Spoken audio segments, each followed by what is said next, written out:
मैं Khalil Ahmad advocate high court Hyderabad Telangana. इस video में मैं डेवलपमेंट एग्रीमेंट के बारे में बताऊंगा, क्योंकि हमको कई फ़ोन कॉल्स आते हैं। तो एक मरतबा वीडियो के ज़रिए सबके फ़ायदे के लिए, यानी सबके नॉलेज के लिए, जो लीगल अवेयरनेस है उसको मद्देनज़र रखते हुए हम ये वीडियो बना रहे हैं कि डेवलपमेंट एग्रीमेंट क्या है और उसकी तफसीलात क्या है। डेवलपमेंट एग्रीमेंट जो होता है दो पार्टियों के दरमियान होता है, एक तो लैंडलॉर्ड होता है और दूसरा डेवलपर होता है, ये सबको मालूम ही है। और रही बात क्या है कि दोनों के बीच में जो माहदा होता है उसको एग्रीमेंट कहते हैं। मगर लोग ये नहीं जानते कि भाई एग्रीमेंट की कानूनी हैसियत को बरकरार रखने के लिए एग्रीमेंट को किस तरह लिखा जाए। मनमानी तरीके से लोग डेवलपमेंट एग्रीमेंट लिख लेते हैं और फंस जाते हैं। आगे फंस के बाद में वकीलों को ढूंढते हैं, पूछते हैं कि भाई ऐसा हो गया वैसा हो गया। तो मैं आपको बताऊं कि एग्रीमेंट जो होता है वो लॉफुल होना चाहिए, कि उसके कंटेंट जो होते हैं वो कानून में तस्लीम किए जाने चाहिए।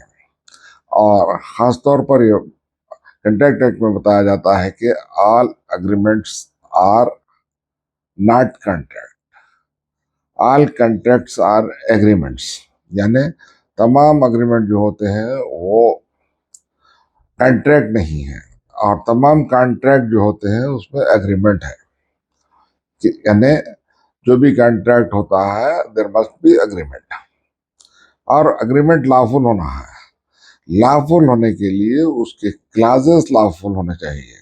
जैसा कि आम एग्रीमेंटों में भी ये ज़रूरी है कि पार्टीज होना है, पार्टीज बालिग होना है मेजर, और पार्टीज साउंड माइंड होना है, यानी दिमाग से अच्छी तरह होना है, समझदार होना है और जहनी काबिलियत रखना है। पागल दीवाना एग्रीमेंट नहीं कर सकता। और फिर ऑब्जेक्ट लॉफुल होना है। जो ऑब्जेक्ट के लिए एग्रीमेंट किया जा रहा है, जैसे किसी ज़मीन के डेवलपमेंट के लिए या किसी मकान को तुम लोग का नया अपार्टमेंट बनाने का जो एग्रीमेंट होता है वो ऑब्जेक्ट लॉफुल होना है कानून में। फिर और वहाँ पर अनड्यू इन्फ्लुएंस रहना और कंसिडरेशन होना। कंसिडरेशन में के मायने ये है कि भाई जो उसका मुआवजा है वो होना चाहिए।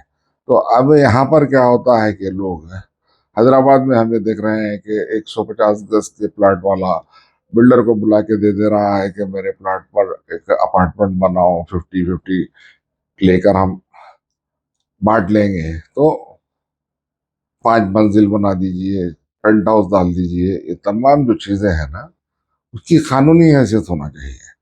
तो बताना यह है कि 150 गज के मकान पे 5 मंजिल नहीं डाली जा सकती, सिर्फ G+2 का परमिशन मिलता है। तो उस हद तक अगर डेवलपमेंट एग्रीमेंट करते हैं कि म्यूनसिपालिटी के परमिशन के लिहाज से जो G+2 मिलता है उसी को बिल्डर कंप्लीट करके फिर उसका परसेंटेज जो भी है तय कर लेना है।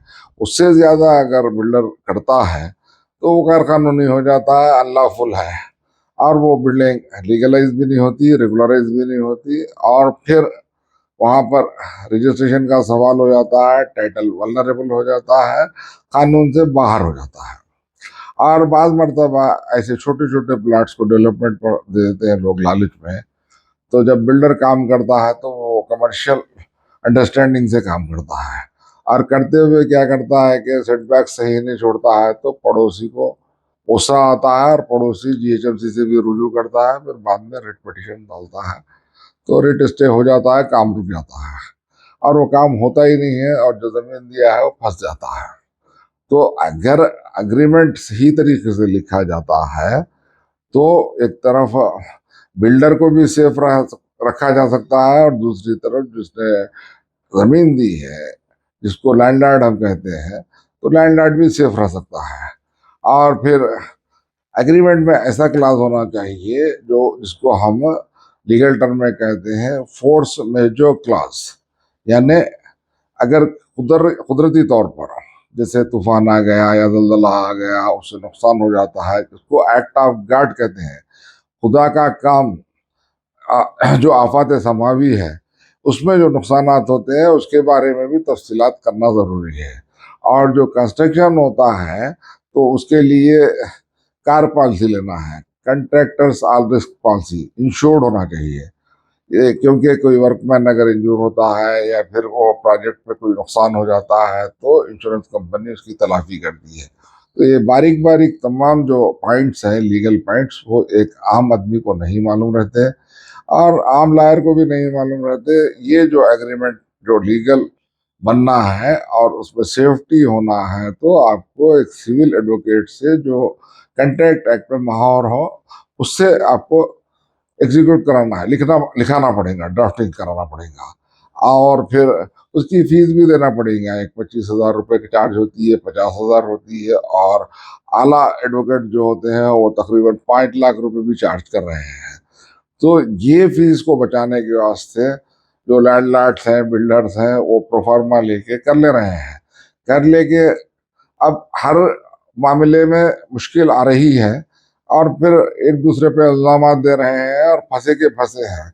ना तो कोर्ट को जा सकते, ना फिर वो प्रोजेक्ट को तकमील कर सकते। तो इसीलिए एग्रीमेंट जो ड्राफ्ट किया जाता है उसको लीगल एंटिटी होना चाहिए। और रही बात क्या है कि अब ऐसे एग्रीमेंट्स हुए हैं कि 200 गज के प्लाट पे 5 मंजिला तामीर की जाए और फिर उसमें 50-50 का पार्टनरशिप रखते हैं और फिर बाजू वाले ऑब्जेक्शन करते हैं तो फिर वो बिल्डिंग रुक गई है।